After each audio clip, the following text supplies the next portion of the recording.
The June solstice explained.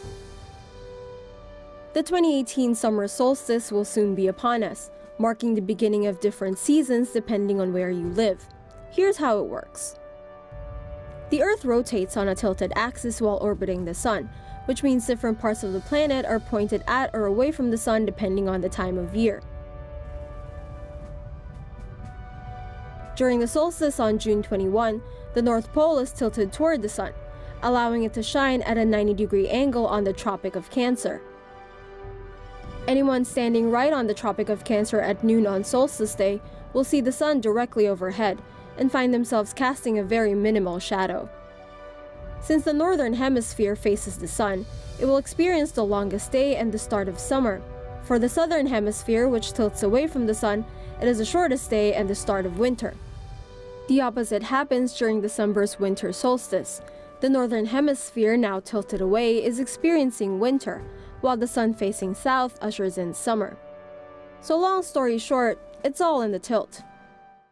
Stay tuned if you want to see us explain a whole bunch of other things.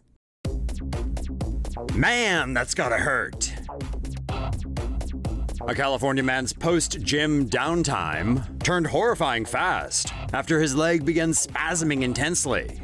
Angel Bermudez was sitting in his car when the painful cramp started. He managed to film the ordeal, which lasted at least 50 seconds, and put it up on Facebook. Muscle cramping is a common issue with people who work out or play sports, but what exactly causes it? Skeletal muscles like those in the legs and arms move in response to signals from the brain. If this process malfunctions or becomes hyperactive, it can lead to painful and prolonged contractions, otherwise known as muscle cramps. Cramps are sometimes caused by muscle strain, either by overusing a particular muscle or holding a position for too long. Other factors that may contribute to cramping are heat, dehydration, and electrolyte imbalance. Experts suggest stretching, both as a way to soothe cramps and as a means to prevent them.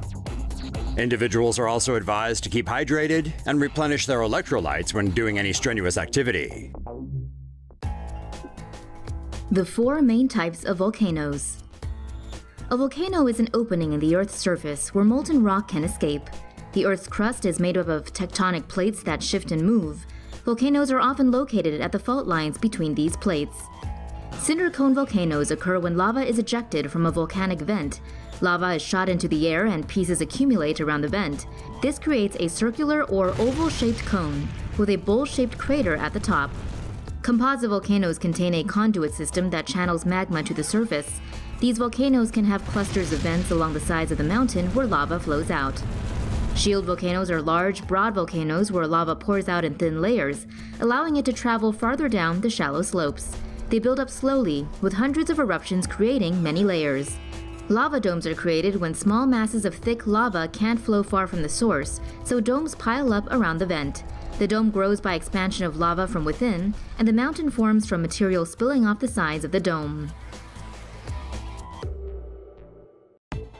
Sometimes your only option is to run. When a volcano erupts big time, it spits out a fast-moving and incredibly destructive mass of material known as a pyroclastic flow. And according to the United States Geological Survey, if you ever find yourself in the path of one, you should run in the opposite direction and run fast. Pyroclastic flows are made up of a basal flow of volcanic ash, lava, rock, and gases, which move beneath a cloud of ash. Their temperatures can exceed 1,000 degrees Celsius, and they can move at 700 kilometers per hour. Typically, pyroclastic flows move downslope, but they can go uphill when the ratio of gas to ash is higher. This is known as a pyroclastic surge. These dense pyroclastic surges can even move over water. Pyroclastic flows generally destroy everything in their path, including vegetation, buildings, and people. There are generally two kinds of pyroclastic flow. The first type forms when an eruption column cools, and the ash becomes too dense to maintain an upward thrust. The second type is rarer, and occurs when so much pressure builds up inside a volcano that it erupts laterally and boils over. The last known example of this is when Mount St. Helens in Washington State erupted in 1980. So there you have it. If you ever happen to be near a volcano when it blows its top, now you know what to do. Here's what happens after you flush the toilet. With the world's buildings reaching soaring new heights, one pressing question needs to be asked. How the hell does all that poop make it back to the ground? Waste flushed down from a height goes down at speeds of up to 122 miles per hour as it hits terminal velocity. The bottom of the pipe levels out to slow down the flow and minimize any bounce backs. Buildings 20 or more stories high also need to have separate stacks or pipes for toilets in the first 2 floors to prevent anything from spewing out. The design of a toilet system depends largely on the number of appliances and the amount of fluids those appliances are expected to discharge. Since skyscrapers produce more fluid discharge, its drain pipes need to be much wider than those in single-family homes. Pipes are typically made from PVC, but some buildings use cast iron for extra protection against rats, fires, and the sheer pressure of tons of crap rushing through them. Hospitalized by heartbreak.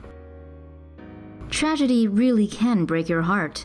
Texas woman Joni Simpson found that out the hard way after the death of her wee dog, Miha. The emotional toll of Miha's death left Joni hospitalized with a broken heart, but how does that work?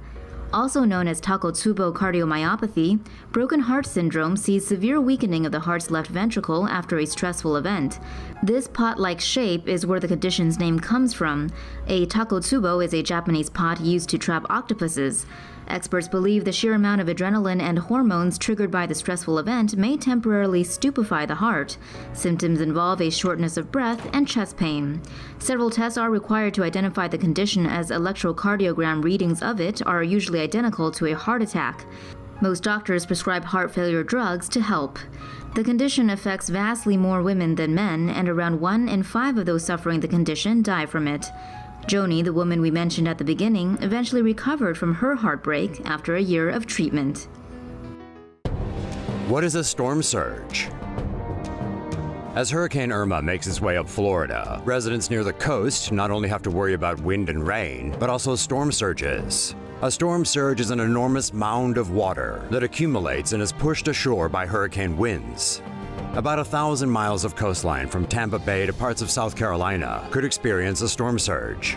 Forecasters warn of a 10 to 15-foot surge in the Naples area and 5 to 8 feet around Tampa. Storm surge watches and warnings are not always included with hurricane alerts because hurricane winds and storm surges don't always occur at the same place or same time. During a storm surge, people should evacuate. For wind warnings, they may stay in place as long as the structure they're in is stable and away from flood risk areas. A storm surge watch is issued when there's a chance of flooding, while a warning is issued when flooding is expected. According to the National Hurricane Center, storm surges are responsible for around half of hurricane deaths since 1970. The National Weather Service only started issuing storm surge alerts this hurricane season. Stay safe out there, folks.